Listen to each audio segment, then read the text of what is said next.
రత్నాలు ఎన్నో ఉంటాయి, కానీ నాణ్యమైన రత్నం అతి తక్కువ ధరకే లభించే ఏకైక సంస్థ 6JBR. సౌత్ ఇండియాలోనే ద బెస్ట్ 6JBR. రామాయణము భారతం అనేటువంటిది ఇతిహాసము. ఇతిహాసం అనేటువంటి మాటకు అర్థం ఏంటంటే ఇలా జరిగింది కాబట్టి వాస్తవమే. రాముడు అనేటువంటి వాడు మన నరనరాల్లో డిఎన్ఓలో ఉన్నటువంటి వ్యక్తి. రాము విగ్రహం ధర్మానికి ప్రతిరూపం రాముడు. రామాయణం ఇతిహాసాలు వాస్తవమైనప్పుడు, దాన్ని వాల్మీకి రాసింది వాస్తవమైనప్పుడు, ఇదే రామాయణం తీరుగా మన దేశంలో ఉన్న పురాతనమైన వస్తువుల్ని బట్టి ఆధారంగా కావచ్చు, పురాతనమైన భవనాల్ని బట్టి ఆధారంగా ఉన్న చరిత్రలు తప్పని మీరు ఎట్లా చెప్తారు? నేను చెప్పను. ఎందుకు చెప్తాను? నేను చెప్పను చరిత్ర తప్పని చెప్పాను. ఆ చరిత్ర కాదు, ఇప్పుడు ట్విస్ట్ చేయబడినటువంటి చరిత్ర. రామాయణ విషయంలో వాళ్ళు కనుక నిజంగా చెప్తే మంచి చరిత్ర అది. అశోకాది గ్రేట్ అని చెప్తే కరెక్టే. అది అశోకుడు గ్రేటు. తర్వాత అలెగ్జాండర్ ది గ్రేట్ అంటే కరెక్ట్ కాదు. ఎందుకంటే అలెగ్జాండర్ని పురుషోత్తముడు అనేవాడు ఓడించాడు. దాన్ని హైలైట్ చేయకుండా అలెగ్జాండర్ గ్రేట్ అని, లేదా మహమ్మద్ ఘోరీ గజని అనేవాడు దండయాత్ర చేశారు. మహమ్మద్ ఘోరీ అనేవాడు ఎన్నిసార్లు చేశాడు? మీ లెక్క ప్రకారం 16 సార్లు చేశాడు. 17 సార్లు చేశాడు. పోనీ ఎందుకు చేశాడు? 17 సార్లు ఎందుకు రావాల్సి వచ్చింది వాడు? ఎందుకంటే 15 సార్లు వాడిని తరివేమా. తరివిన మాట చెప్పరు. వాళ్ళు 16 సార్లు వచ్చాడు అని చెప్తారు. అదెట్లా? వాడు నిజంగా మొదటిసారి గెలిచేసేసి ఉంటే అవసరం లేదంతా అక్యుపై చేసేవాడు కదా. అంటే ఆయన 15 సార్లు ఎవడో పంపించాడు వాడిని. మళ్ళీ బార్ లగాతారు వాడు ప్రయత్నాలు చేసిండు. అది హైలైట్ చేయకుండా ఇదే హైలైట్ చేస్తారు. పైగా మనకు వచ్చినటువంటి స్వాతంత్రం తర్వాత వచ్చినటువంటి విద్యాశాఖ మంత్రులని వాళ్ళని చూసినట్లయితే ఒక వర్గం వాళ్ళు ఎక్కువ మంది ఉండి వాళ్ళకి అనువుగా చేసుకున్నారు. ఇవాటికి కూడా ఓట్ బ్యాంక్ పాలిటిక్స్ గురించి ఒక విద్యని అప్పుడు మెకాలే నుంచి ఇప్పటి వరకు కూడా అదే లెఫ్ట్ లిబరల్ ఓరియంటేషన్తో ఈ అసలు చరిత్రని దాచి తప్పుడు చరిత్రను ప్రచారం చేసి పిల్లల్లోకి అదే దాన్ని మనం నమ్ముతూ అదే నిజమైన చరిత్ర అపోహలో మనం బతుకుతూ అలా వస్తున్నాం. కానీ ఇప్పుడు సరైనటువంటి చరిత్ర అంటే నిజమైనటువంటి హీరోస్ రాణా ప్రతాప్, శివాజీ, ఇంకా ఝాన్సీ లక్ష్మీబాయి, ఇంకా మనకు ఇక్కడ చాలామంది ఉన్నారు. మదర్ తెరీసా గ్రేట్ అని చెప్పి మనం ఎంతో పొగుడుతూ ఉంటాం. కానీ ఆవిడ వచ్చిన ఎజెండా ఏంటి, ఏం చేసింది అనేటువంటిది వాళ్ళందరికీ బయటికి తెలుసు. కానీ డొక్కా సీతమ్మ మన తెలుగు ఆమె గురించి ఎవరు చెప్పరు. ఈమెన కంటే గొప్ప అన్నదానాలు అవన్నీ చేసినటువంటి ఒక స్త్రీ. ఇప్పుడు రీసెంట్గా పవన్ కళ్యాణ్ గారు కూడా అదే మాట్లాడుతున్నారు.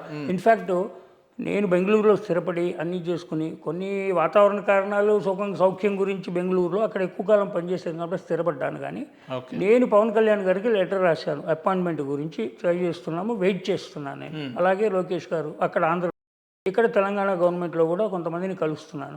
ఎందుకంటే పవన్ కళ్యాణ్ గారు ఏకైక రాజకీయ నాయకుడు ఇవాళ సనాతన ధర్మం గురించి ఓపెన్గా మాట్లాడుతున్న వ్యక్తి. సో అందు గురించి ఇప్పుడు నేను చేసినటువంటి ఈ ప్రయత్నము ఇది వడ్డించిన విస్తర రెడీగా ఉంది మా దగ్గర. పైగా ఈ ఆంధ్రప్రదేశ్ గవర్నమెంట్ ఏం చేసిందంటే చాగంటి కోటేశ్వరరావు గారు లాంటి మహానుభావుల్ని క్యాబినెట్ ర్యాంకులో ఇవాళ నైతిక విలువలకి పిల్లలకి చేయాలన్నటువంటి ఒక నియామకం జరిగింది. నేను చాగంటి గారితో కూడా మాట్లాడాను. ఇప్పుడు పవన్ గారి గురించి, లోకేష్ గారి గురించి నాకు తెలిసిన కాంటాక్ట్స్ ద్వారా ట్రై చేస్తున్నాను, లెటర్ రాశాను, వెయిట్ చేస్తున్నాను. వారు కనుక నాకు సహాయం చేసి నాకు వాళ్ళు అపాయింట్మెంట్ ఇస్తే వెళ్ళి వాళ్ళకి నేను చేసినటువంటి చూపిస్తే ఖచ్చితంగా వాళ్ళకి నచ్చుతుంది. ఎందుకంటే వాళ్ళు ఏదైతే చేద్దాం అనుకున్నారో 2-3 ఏళ్ల తర్వాత చాగంటి గారి ద్వారా అది నేను ఆల్రెడీ 2-3 ఏళ్ళ నుంచి చేసేసి రెడీగా ఉంది నా దగ్గర. And I'm willing to offer. నాకు ఏ లాభాపేక్ష లేదు దీంట్లో. ఎందుకంటే నా జీవితం కంఫర్టబుల్గా ఉంది.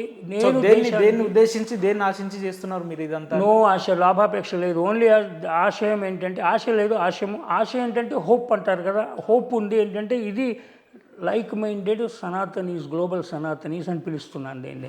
ఇది ఒక ఎన్జిఓ, ట్రస్ట్, ఒక ఫండ్, ఒక కంపెనీ కాదు నాది. ఈ ఈక్ష అనేటువంటిది అకాడమీ అనేటువంటిది it's a network of like minded global Sanatanis. ఇది ఎన్ఆర్ఐ పిల్లలు కానీ వీళ్ళందరికీ కూడా నెక్స్ట్ జనరేషన్స్ని మార్చేటువంటి ఒక సిలబస్, ఒక కోర్సు సింపుల్గా తయారు చేశారు. దానికి 36 ఛాంబర్స్ ఆఫ్ షావలిన్ అని ఒక సినిమా ఉండేది పూర్వం. దాంట్లో ఒక చైనా కుంగ్ఫు వీరుడు 36 స్టేజీల్లో పైకి వస్తే కానీ వాడు ఒక వీరుడు కాలేడు. 36 స్టేజెస్, లెవెల్స్ని దాటుకుంటూ రావాలి.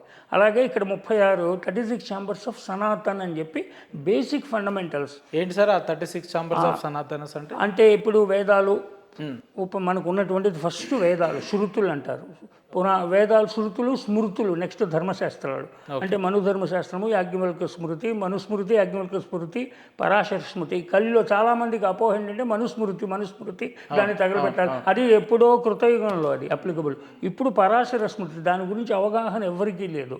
కానీ దాని గురించి చదవరు మాట్లాడరు. ఇన్ఫాక్ట్ ఆఫ్ ది రికార్డ్ నేను చెప్తాను, నేను కూడా మొదటిసారి వింటున్నాను. అందరూ కూడా ఇంకా ఎవరో అంబేద్కర్ అన్నాడు, ఇంకోటి ఎవరో తగలబెట్టమన్నాడు, మనుస్మృతి మనువాదులు అని చెప్పి దాంట్లో ఏముందంటే ఒక్కటి పట్టుకుంటారు, స్త్రీ స్వాతంత్రం రహస్య రైతు ఒక మాట పట్టుకుని ఆడవాళ్ళకి ఇక్కడ స్వాతంత్రం లేదు.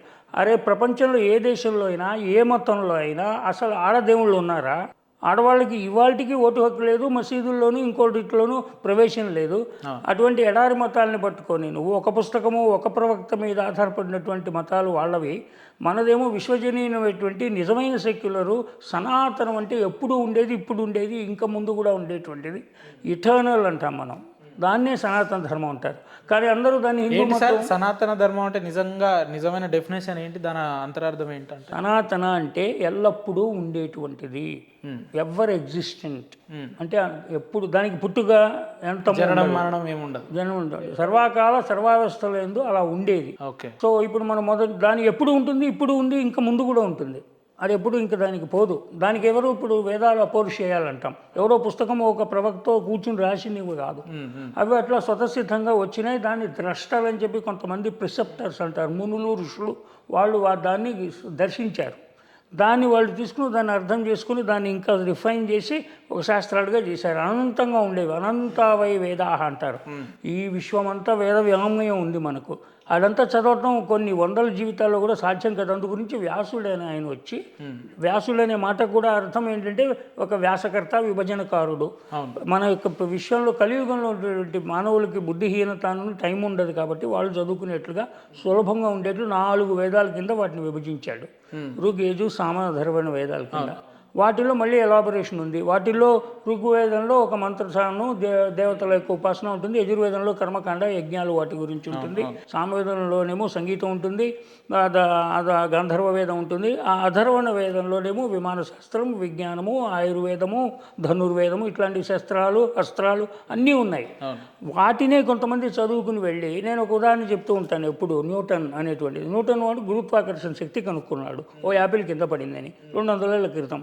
అంటే 200 ఏళ్ళకు ముందు యాపిల్ కాకపోతే ఇంకోటి ఏదో పెద్దది పడింది ఓ చెట్టు మించి, అది పైకి ఎగిరిపోయిందా?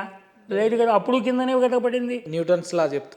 మరి న్యూటన్స్ లా అని ఇవాళ కొత్తగా చెప్పి వాడి పేరే న్యూటన్. కొత్తవాడు కనుక్కున్నాడు, కొత్తదని చెప్పి వానికి నోబెల్ ప్రైజు, వానికి చప్పట్లు. అదొక పద్ధతి. రెండో పద్ధతి అంటే, అరే నీకంటే ముందు 1000 సంవత్సరాల క్రితం ఇక్కడ ప్రపంచంలో ఎక్కడైనా కూడా గురుత్వాకర్షణ శక్తి అనేది ఉండింది, అది జరుగుతుంది. అలాగే జీరో కనుక్కున్నారని చెప్తారు.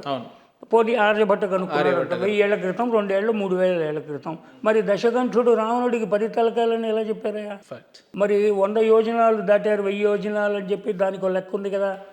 ఇంకా మరి అంతకుముందు ఇంకా యుగ సహస్ర యోజన పరభాను అని చెప్పి చెప్తారు. ఆ సూర్యుడికి భూమికి ఉన్నటువంటి దూరాన్ని కలిసి అప్పుడే చెప్పారు. హనుమంతుడు ఎగిరి మింగేశాడని చెప్పి దాని గురించి కూడా ఇవాళ మాట్లాడుతున్నారు అందరూ. అన్నీ ఉన్నాయి మనకు లెక్కలు. మనకు కోటి, మహాకోట్లు, అర్బుదాలు, పద్మాలు, మహాపద్మాలు అనేటువంటి లెక్క ఉంది. అలాగే బ్రహ్మ, కల్పము, యుగము, మన్వంతరము ఇట్లా ఈ లెక్కంతా ఉంది. 1 నుంచి 1/2 సెకండ్, నానో సెకండ్ దగ్గర నుంచి మహాకల్పం అనేటువంటి వరకు లెక్క క్లియర్గా ఉంది వేద గణితంలో. మరి ఇదంతా ఉండే వాడెవడో జీరో కనుక్కోవటం ఏంటి, మనకు న్యూమరల్స్ వీడి చెప్పటం ఏంటి, వాడు గురుత్వాకర్షణ చెప్పటం ఏంటి నేర్చుకున్నాం. ఇది ఇందాక మీరు అడిగిన దానికి ఇలాంటిది చరిత్ర, ఇలాంటివన్నీ వక్రీకరించి వాళ్ళు చేసి మనకు చూపించారు. మనది మాత్రం మనం మర్చిపోయి, మన బేసిక్స్ మర్చిపోయి యాక్టివిస్టులుగా ఊరికనే ఎగిరి గంతులేస్తే ఏమవుతుంది? అది కూడా తెలుసుకుని గంతులేసి వాడికి ఎదుర్కోవటానికి నుంచునేటువంటి క్షాత్రము కావాలి డెఫినెట్గా. కానీ at the same time intellectual capability కూడా కావాలి, ఒక ఆర్గ్యుమెంట్లో గెలిచేటువంటి. మీ స్టూడియోలో కూడా కొన్ని విన్నాను మహేంద్ర గారితో ఇంటర్వ్యూ. ఎవడో ఒక పాస్టర్ ఒకడు వస్తాడు, ఇంకోటి వస్తాడు, ఇంకా సిరాజ్ అనేవాడు ఒకడు వస్తాడు, వాడేవో 4 బట్టి పట్టేసి మన వేదాల గురించి కొన్ని చెప్పేస్తూ ఉంటాడు, వక్రీకరించి భాష్యం చెప్తూ ఉంటాడు. దానికి తగినటువంటి వాళ్ళు ఇంకో ఘనపాటి కూడా వచ్చి అతను కూడా ఇతనితో ఇంటర్వ్యూ చేశారు మన మహేందర్తో. సో అవి కూడా విన్నాను. అవి చాలా ముఖ్యం. అలాంటివి కూడా క్లారిఫై చేస్తూ ఉండాలి మనం. కానీ క్లారిఫై చేయాలంటే మనకు బేసిక్ అవగాహన ఉండాలి. ఎవరో ప్రతిసారి ఒక గణపతి రాలేడు, ప్రతిసారి ఒక జాగంటి, గరికపాటి, లేకపోతే షణ్ముఖ శర్మ గారు ఇలాంటి, లేకపోతే పద్మాకర్ ఇలాంటి వాళ్ళు రాలేరు. వాళ్ళు చేసే పని మహోన్నతమైన ఉపకారం వాళ్ళు చేస్తున్నారు. కానీ ఎప్పుడైనా చూసినట్లయితే మీరు వారి ఆడియన్స్లో కూర్చుని పిల్లలు లేరు. పిల్లలకి ఎలా మనం క్రియేట్